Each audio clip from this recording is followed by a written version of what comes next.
speak. And I do want to talk again a little bit more about the farm and about sheep in this next period of time. And going back to our farm, I was talking before about how we produce these lambs every year. And one of the things at lambing time that I love to do as I go around, we're helping these sheep with lambing, and we have them to tag and to mark and different jobs to do with them. I'm looking round at each lamb as it comes, and one thing that I'm always looking for is a male lamb that is the best one that is possible to produce. And so for the breed that we have, the main breed we have, they want to have white down the front of the legs, they want to have black down the back, and it has to be the right colour black and the right colour white. There's all sorts of different shades, and there's only one we really want. They want to have a big head, they want to have a nice white fleece, no spots in them. And there's all sorts of other qualities we're looking for, nice and long neck and all sorts of other things. And as I'm going round the lambing pens, I'm looking for the best male lamb. And you might say, well, what are you doing that for? And you've probably got a good point when you say that. But for us, if we can produce a really good male lamb, it can be worth a lot more than any of the others. It could be worth much more, in fact, if it's a really good one. And we're still trying to produce one that I'm hoping we can produce. But there's always a lot of hope at lambing time that we'll produce this really good lamb.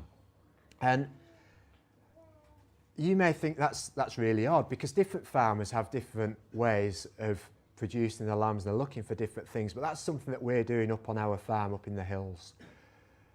But I want to parallel that with 2,000 years ago.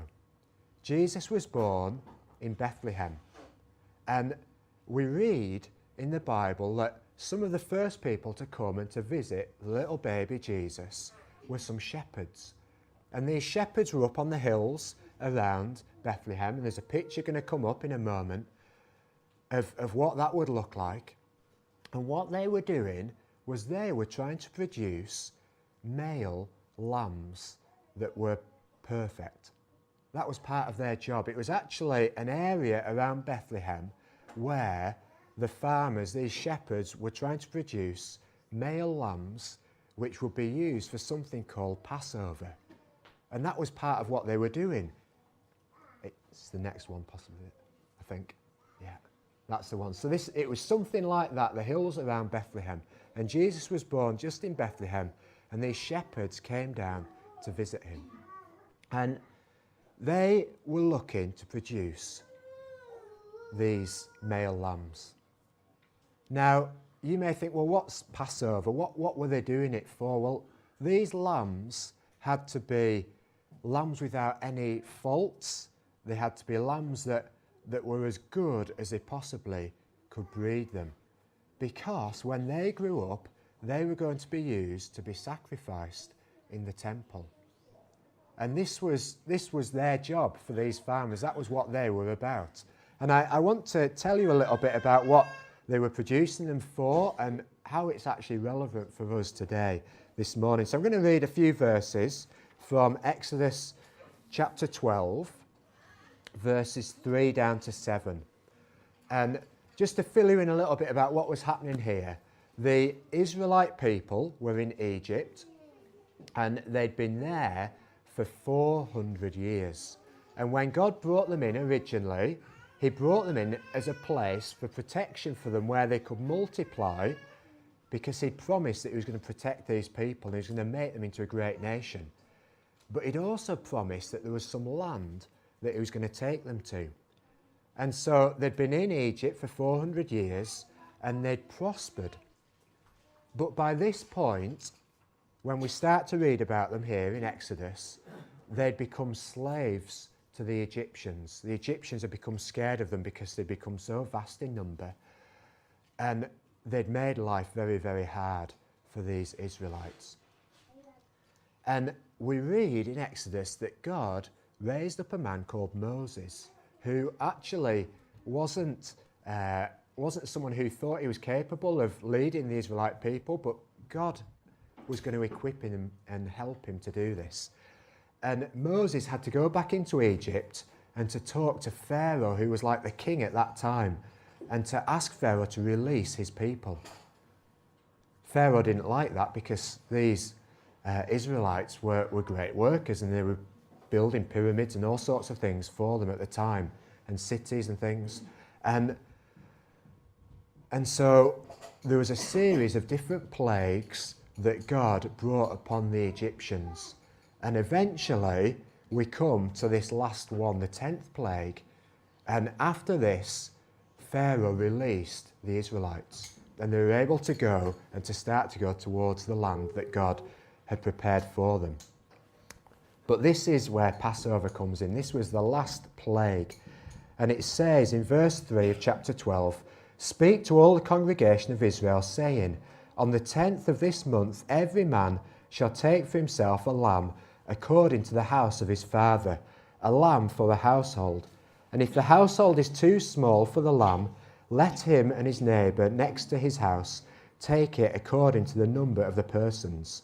According to each man's need, you shall make your count of that lamb. Your lamb shall be without blemish, a male of the first year. You may take it from the sheep or from the goats. Now you shall keep it until the 14th day of the same month. Then the whole assembly of the congregation of Israel shall kill it at twilight. And they shall take some of the blood and put it on the doorposts and on the lintel of the houses where they eat." And it goes on and it talks a little bit more about what they had to do and how that would look for these people. And what was going to happen was God had said that anybody who didn't do this, the firstborn son out of that family and the firstborn of the animals would die at that night. But if you took a lamb and you sacrificed it and you painted some of the blood on the doorposts, there's going to be a picture of that coming up as well. If you painted it on the doorposts, then everybody in that house would be safe. And the blood of that lamb would bring protection for those within the house, those who applied it. And so that's what they did. And the Israelite people were kept safe that night. And there were many that died of the Egyptians. And it was a horrific time, but they didn't trust God. They didn't follow what he'd said. And so God brought those people out of Egypt. Pharaoh released them, and they were brought out. And over quite a few years, they were brought into the promised land, which is Israel. But every year since then, at this point, Passover, the Israelites would remember what God had done then when he freed his people.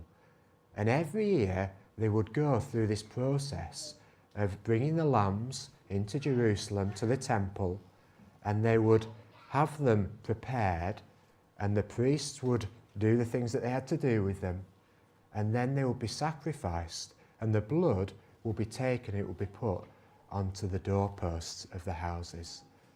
And it was in remembrance of God saving his people. Now it's very, very interesting that when we come to the time of Jesus coming into Jerusalem, this is at the end of his time on earth, he came into Jerusalem at Passover, when the people were remembering what had happened all those years before, hundreds of years before. Jesus came in at the same time as these lambs will be being brought into Jerusalem. Jesus was the Passover lamb. And I want to read some verses from Isaiah 53 to you, which Isaiah was a prophet who was really just a man that God spoke to, and he would speak to the people on God's behalf of what he was saying. And Isaiah wrote these things about 700 years before Jesus was on earth. And these are some of the things that he said about what would happen when God's Son was here. Verse 5 of Isaiah 53, it says, "But he was wounded for our transgressions, he was bruised for our iniquities. The chastisement for our peace was upon him, and by his stripes we are healed. All we, like sheep, have gone astray. We have turned everyone to his own way, and the Lord has laid on him the iniquity of us all. He was oppressed and he was afflicted, yet he opened not his mouth. He was led as a lamb to the slaughter, and as a sheep before its shearers is silent, so he opened not his mouth. And it goes on to say more things about what God's Son would do. But it details all, or in a lot of detail, things that were going to happen as Jesus was brought in to Jerusalem, and the death that he was going to suffer, and how he would be like a lamb before the shearers. He would be silent, and he would lay down his life for his people. Now I want to take you to the start of Jesus' ministry for the next thing I'm just going to say to you. Early on in Jesus' ministry, he was about 30 years old, and he just started to gather his disciples together.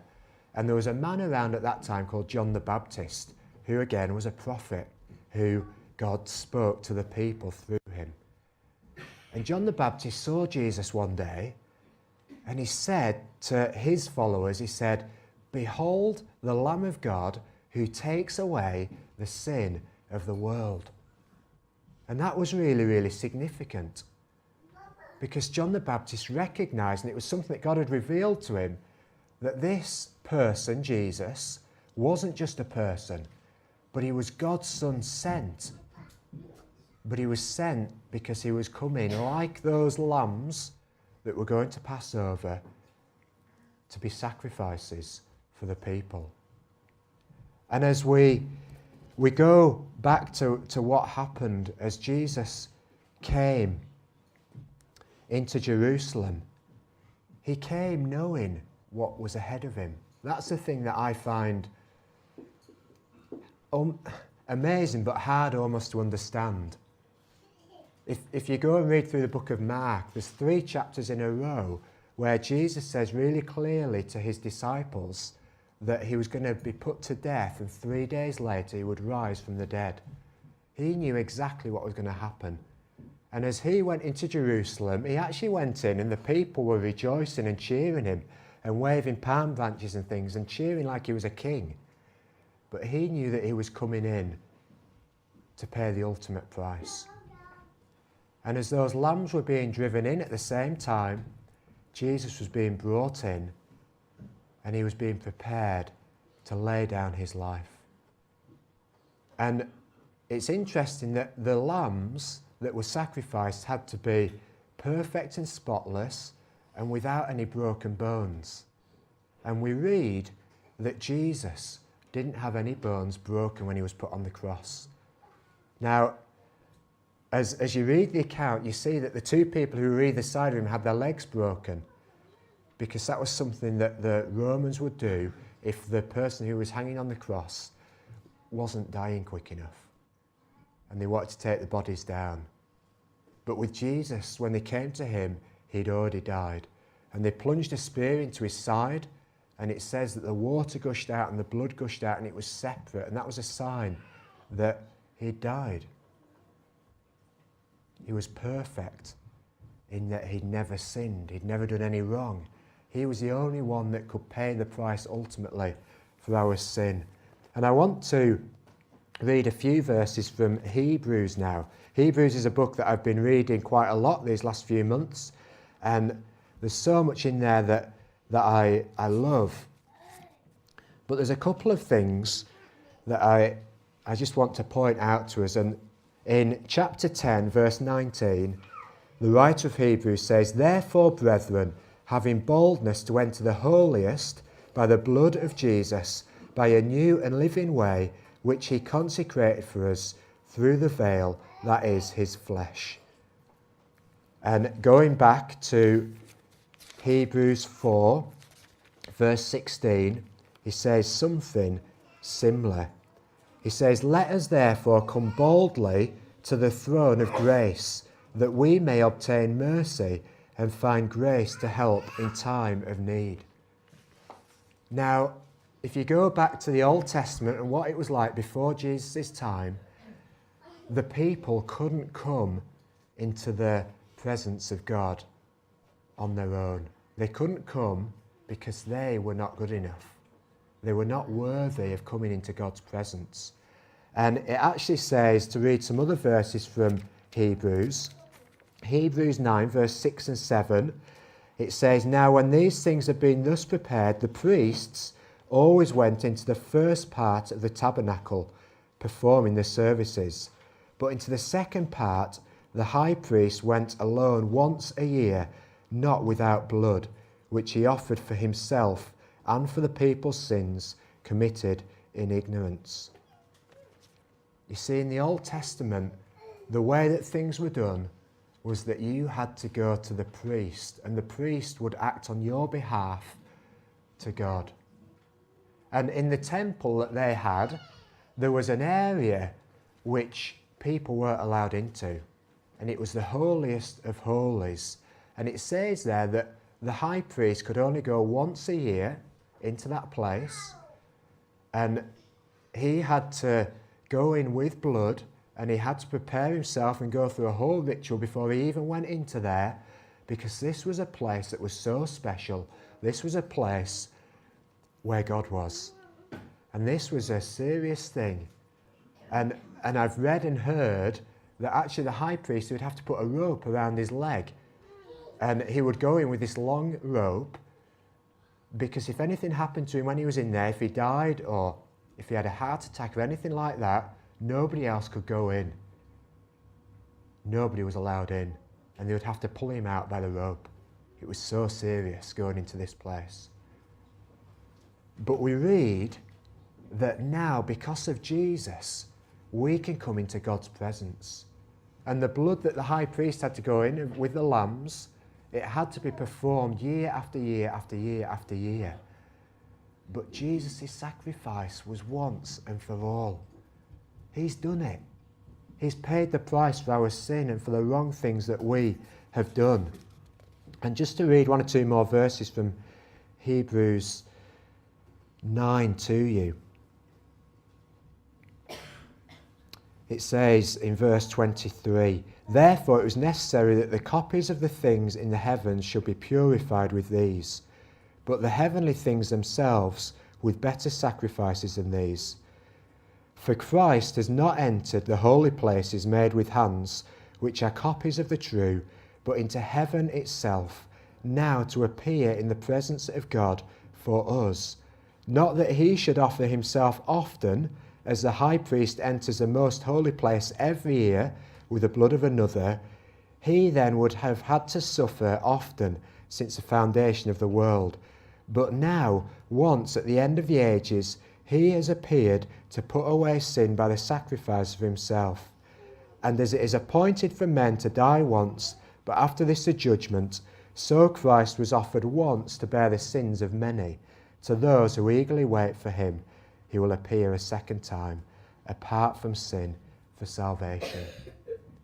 And I wonder this morning what you think of all that. I've tried to rush through a whole big picture of what was happening in the Old Testament.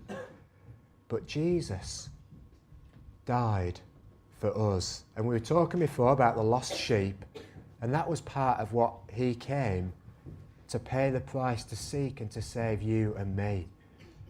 The Bible tells us that all of us are lost without Jesus. None of us are good enough. None of us meet God's standard.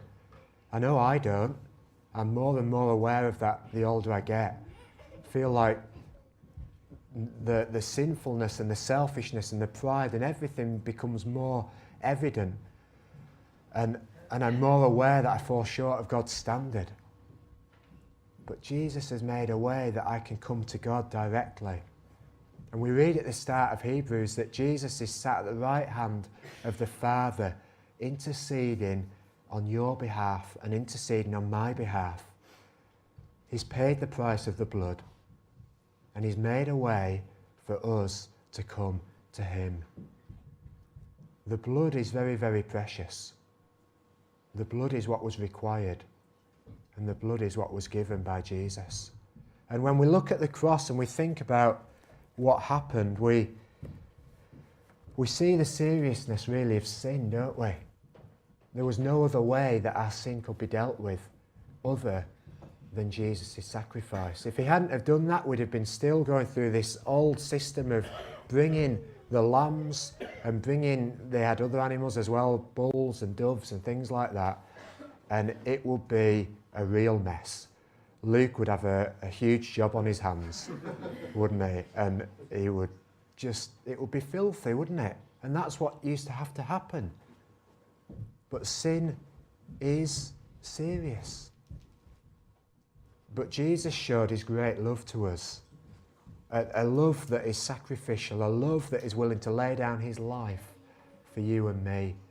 And this morning, you may think, well, that's not relevant for me, that's not important. But I want to say it is. It is very important. And you may, I don't know what harvest means to you folks.